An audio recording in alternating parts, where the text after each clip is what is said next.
What's up? What's up? What's up? It's your man Chaz Ellis once again. And if you're tired of getting in arguments with your girl where you end up apologizing to her for something she did, if you're tired of just not being heard, getting yelled at in the argument, over talked, you don't know how to get your point across, this is the video for you, because I'm going to give you a step-by-step of how to win an argument with a woman. This is good if you got a really combative chick.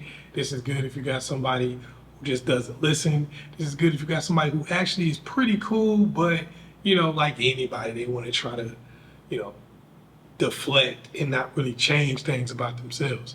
So it's good for different levels of people.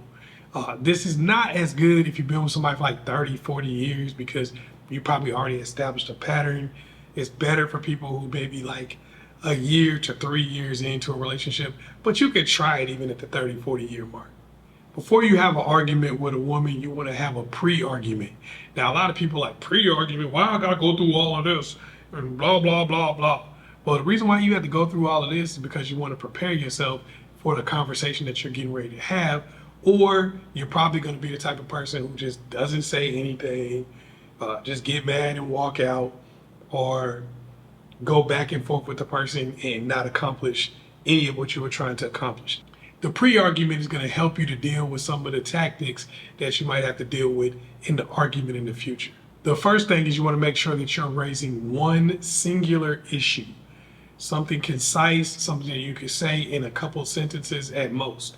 You don't want to have some long, drawn-out point that has 15 sub-points. If you do that, she's not going to want to listen to it. She's not going to hear you most cases. You're probably going to get lost in the weeds somewhere and not even make a point. You want to evaluate the issue. You want to think of things like, do I do this too? Can I live like this? And does this happen often? These are things you need to think about because they're going to come up most likely in the actual argument. You want to have specific examples. Don't just come into the situation and not know anything like, oh, I can't really think of no specific examples of what happened. Even if a person is sincere, they may not remember or they may not think about some of the things that you're saying, because most people, if they really knew they were doing something and they had any willingness to change at all, then they probably would have already changed. So most cases, it can be unlikely that they have the examples if you're not giving them. You want to at least have like 2 examples. That's good. If you got at least 2, you don't need to have 15, 20, because then it feels like you're piling on it. But if you got like 2, maybe 3 examples, that's good. Now you're in the argument phase. This is the game. This is game time. You've been practicing shooting your hoops, doing your stretches and all that kind of stuff. Now you're at game time. You want to make your point quickly and calmly. Don't get loud, don't get upset, don't be like, argh. Just make your point quickly and calmly. This isn't something you want to do in the moment. This is something you want to do after something has already happened. All right, don't like be in the moment and try to just go crazy if you know you're not the type of person that can be calm. If this is something that's happened multiple times and you're ready for it, then yeah. So let's give an example. We'll call this argument, you take out the trash. So you're having a you take out the trash argument. She yells at you when you didn't take out the trash. She told you to take out the trash 10, 15 minutes ago. You didn't take it out in 10, 15 minutes. She's like, didn't I tell you to take out that trash? And you like, look, I don't know who you think you talking to, but I'm not going. And she's done this a couple of times before. All right? So she says this to you, it's game time. You've already thought about what you want to do, but you got to keep it calm and you got to keep it concise, right? Don't go crazy with it. Don't try to do too many things. Don't try to go off on too many different tangents. Just calm and concise. Once you make your point, you're going to have to deal with the deflection tactics that will almost surely come. While you're actually trying to get your point out, she might try to overtalk you. So this is what you got to understand when you get your calm, concise point out. Number one is that point is probably not going to do you any good. It's probably not going to be paid attention to or listened to in any way, shape, or form. If you are dealing with somebody who listened to it, well, good for you, because you're way closer than most people are in this situation to being able to have productive conversations. But for most people, she's probably not going to listen to this at all. So whatever you said first, that's why you need to make it calm, concise, get it over quickly, because she's probably not going to pay any attention to it anyway. So the first thing you might deal with, it may not be the first thing, you know, she might have different order for some of these tactics, but one of the tactics you're going to run into a lot of times is over talking. So when you start trying to get your point out, she might try to interrupt you and just over talk you. Blah, blah, blah, blah, blah, blah, blah, blah, blah. Well, you know, blah, blah, blah, and not let you get your point out. This is when you want to basically say, hey, I'm talking now. You want to take control of the conversation. If this person will not give you control of the conversation, and at any point in time when we go down these tactics, if you're dealing with a situation where she's getting bogged down in those things and whatever tactic she's using, and she will not let you take control of the conversation again, this is when you just disengage. This is not a person that you can talk to right now. And when you disengage, and we'll go over this again, but when you disengage, in your mind, you had this conversation. All right, because just because someone uses a deflecting tactic so that you can't have the conversation doesn't mean that you don't proceed as if you did. Hey, I already warned you, whether you listen to it, if there's a sign up there that says no shirt, no shoes, no service, just because you come in like this doesn't mean that the sign doesn't apply to you. You are going to be treated as if you read the sign. Ignorance of the law is no excuse.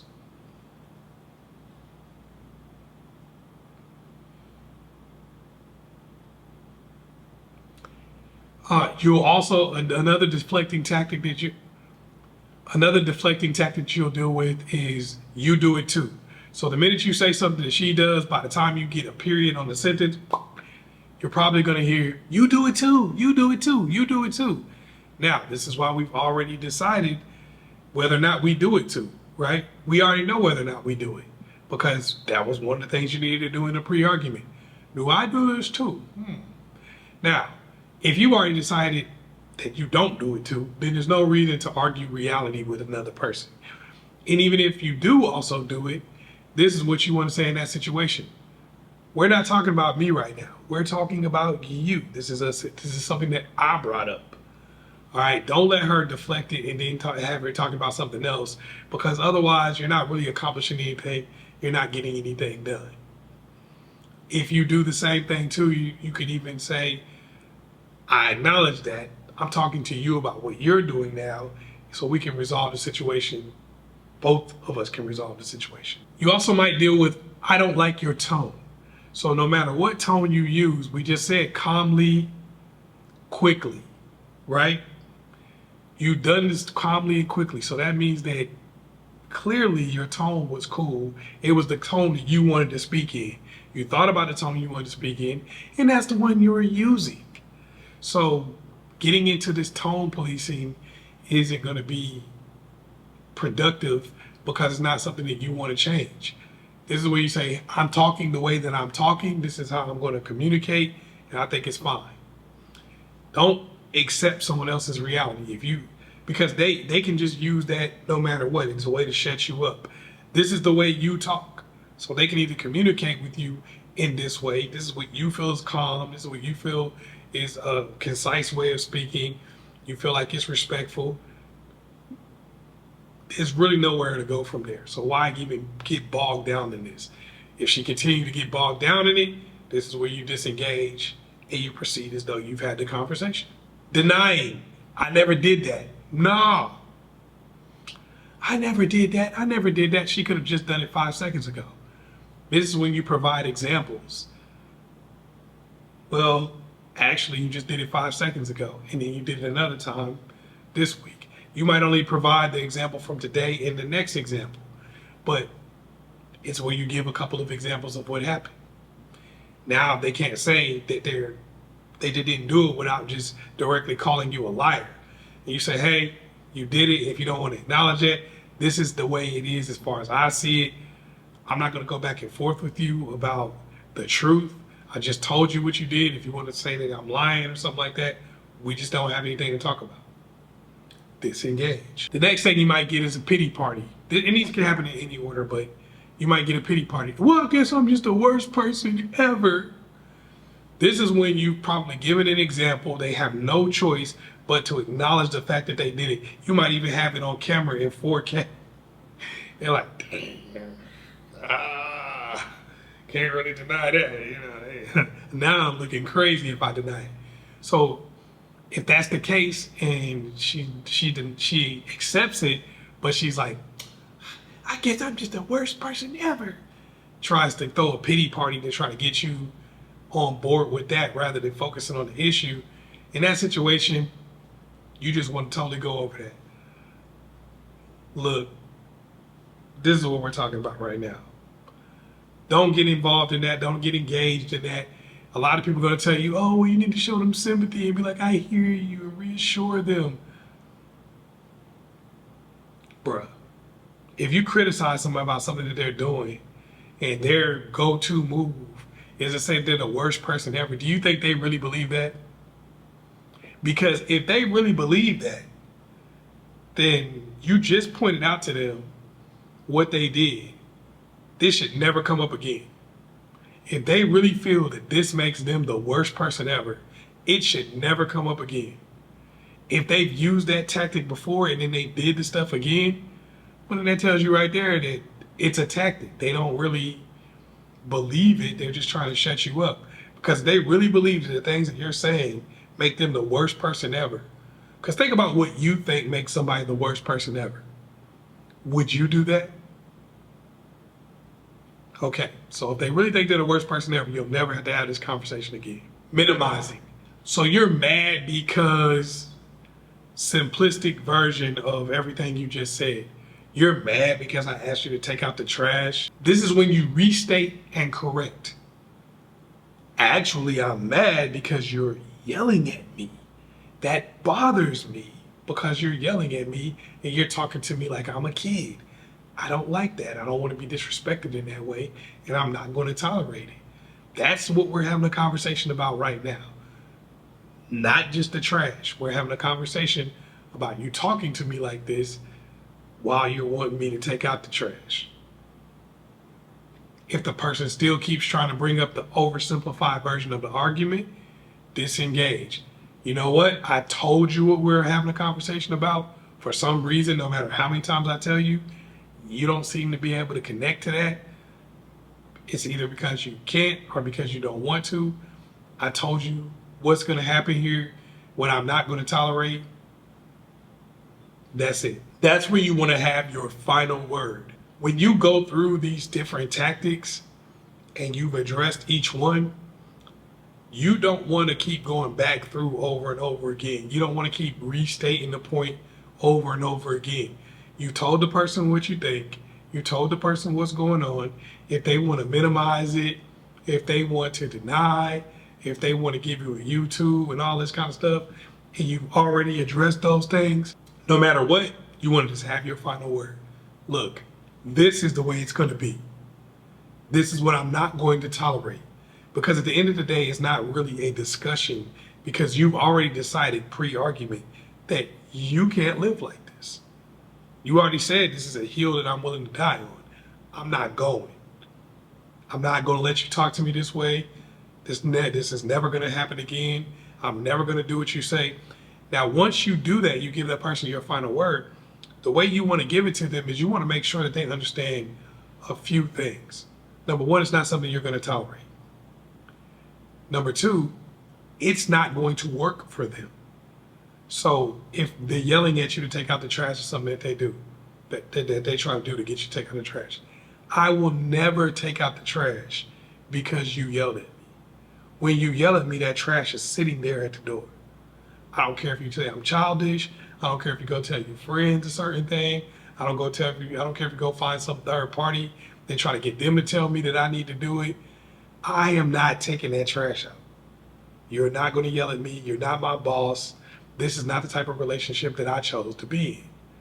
When you start giving people this information and you say, look, this is what this means to me, and this is the relationship I don't want to be in, and this is what I'm not going to do, no matter what you say, If they find the relationship valuable enough, they're going to change their behavior because they want things done. If they don't change their behavior, that means that they don't find the relationship valuable enough. Or maybe they think you're not going to follow through. But if you follow through and they still don't change their behavior, they don't think the relationship is valuable enough. You need to rethink it. I don't care if you've been married for 20 years. You need to rethink the relationship. You need to rethink why they think that they can get away with certain things and why they don't have that value for the relationship. This is where you need to start making fundamental changes in your relationship. When you start getting to the point where you can actually get your point across, you're not getting conned into cussing the person out, you're not being conned out of being able to make your points, you're not being emotionally blackmailed into feeling sorry for the person for something they did. When you can get past that and you can actually have a real discussion with somebody, now you can start evaluating what your relationship really is. Does she really even mess with me? Because now I've been able to actually get my point across and I'm still seeing no changes. Does this person even really mess with me? Is this a relationship I really want to be in? Or what do I need to do to change the nature of the relationship that I'm in? Which I'll make some more videos and show y'all how to do that too. But this is just learning how to actually get your point across and say the things that you want to say in a discussion is one of the foundational, one of the major foundations to being able to have an actual relationship with a person, and also being able to evaluate what the relationship you currently have really is. When you've made your point, you want to immediately disengage. There's no reason to stay on the target after you've made your point. So that's when you skedaddle. She's either going to make changes or she's not, like I talked about before. If she makes those changes, that's going to control your actions. If she doesn't make the changes, then like I said before, you're evaluating the relationship now. Now you're going to have to start moving off of those changes that are made or not made.